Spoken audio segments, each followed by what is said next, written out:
Assalamualaikum warahmatullahi wabarakatuh. Pertama-tama, marilah kita senantiasa bersyukur atas limpahan rahmat dan nikmat yang Allah berikan kepada kita, yang telah memberikan banyak nikmat kepada kita, nikmat iman, dan nikmat sehat. Tak lupa sholawat serta salam, tak henti-hentinya kita haturkan kepada Rasulullah Shallallahu Alaihi Wasallam, yang kita tunggu syafaatnya di hari kiamat nanti. Semoga kita termasuk golongan umat yang mendapatkan syafaatnya kelak. Amin. Beberapa ulama mengatakan bahwa Zulkarnain adalah raja yang solih. Namun zahir dari ayat-ayat Al-Quran Al-Karim menunjukkan bahwa ia adalah seorang nabi. Allah Subhanahu wa Ta'ala berfirman, "Mereka akan bertanya kepadamu, Muhammad, tentang Zulkarnain. Katakanlah, aku akan bacakan kepadamu cerita tentangnya. Sesungguhnya kami telah memberikan kepadanya jalan untuk mencapai segala sesuatu." Quran Surat Al-Kahfi ayat 83-84. Maka dari zahir konteks ayat-ayat ini, menunjukkan ia adalah seorang nabi yang menerima perintah-perintah dari Allah Subhanahu wa Ta'ala. Banyak orang menyamakan antara Zulkarnain dengan Alexander the Great, Iskandar Agung, Raja Makedonia yang kekuasaannya membentang mulai dari Laut Ionia sampai pegunungan Himalaya. Dia tidak pernah terkalahkan dalam pertempuran dan dianggap sebagai komandan perang terhebat sepanjang masa. Allah berfirman bahwa Zulkarnain dipekerjakan oleh sekelompok orang untuk membantu mereka melawan beberapa suku perusak yang disebut Yajuj dan Majuj. Al-Quran bahkan memberikan beberapa rincian yang sangat spesifik tentang pembangunan tembok ini. "Berilah aku potongan-potongan besi." Hingga ketika potongan besi itu telah terpasang sama rata dengan kedua puncak gunung itu, dia, Zulkarnain, berkata, "Tiuplah api itu." Ketika besi itu sudah menjadi merah seperti api, dia pun berkata, "Berilah aku tembaga yang mendidih agar kutuangkan ke atasnya besi panas itu." Quran Surat Al-Kahfi ayat 96.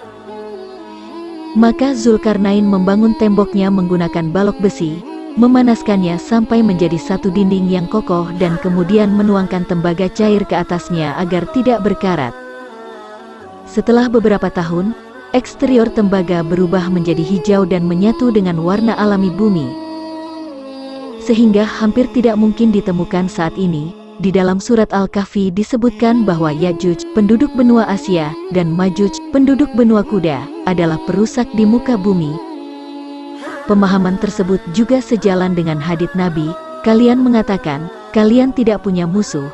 Kalian tetap akan melawan musuh kalian sehingga keluar Yajuj dan Majuj yang bermuka lebar, bermata sipit, bersosok, atau berkulit kuning, akan turun dari setiap perbukitan, seakan wajah mereka rata bagai permukaan palu."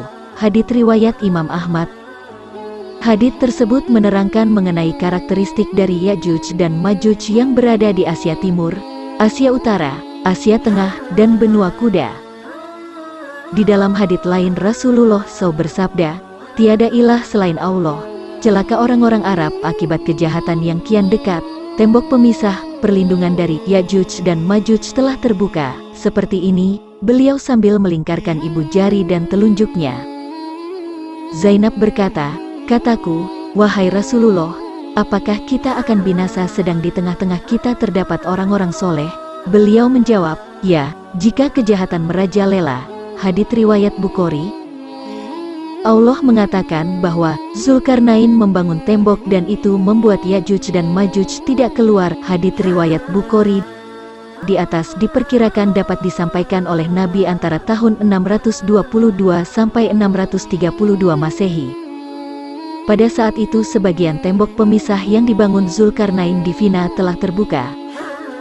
Berbagai bencana, peperangan, dan peristiwa yang terjadi antara 615 sampai 632 Masehi rupanya menjadi sebab terbukanya sebagian tembok pemisah sebagai pertahanan dari Yajuj dan Majuj.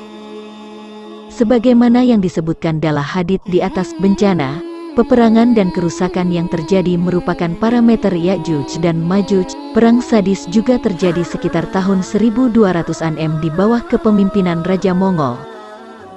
Mereka berkata, "Hai Zulkarnain, sesungguhnya Ya'juj dan Ma'juj itu orang-orang yang membuat kerusakan di muka bumi.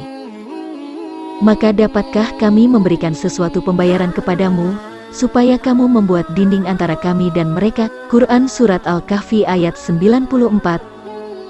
Jangan cepat berpendapat bahwa kisah Zulkarnain di Surat Al-Kahfi suatu hal yang tidak perlu ada kenyataannya. Ayat Al-Quran cukup untuk dibaca dan diimani.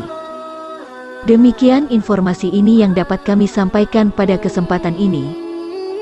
Semoga dapat bermanfaat bagi kita semua, dan dapat kita aplikasikan dalam kehidupan sehari-hari. Lebih dan kurangnya mohon dimaafkan, yang benar datangnya atas bimbingan Allah Subhanahu wa Ta'ala, yang Maha Benar, dan yang salah, khilaf, atau keliru itu datangnya dari kami sebagai manusia biasa yang tidak pernah luput dari salah, khilaf dan berdosa. Jangan lupa dukung channel kami, dan channel Islami lainnya, guna mendapat syafaat dalam mencapai ridho dan hidayah Allah Subhanahu wa Ta'ala. Dengan menekan like, share dan subscribe. Terima kasih.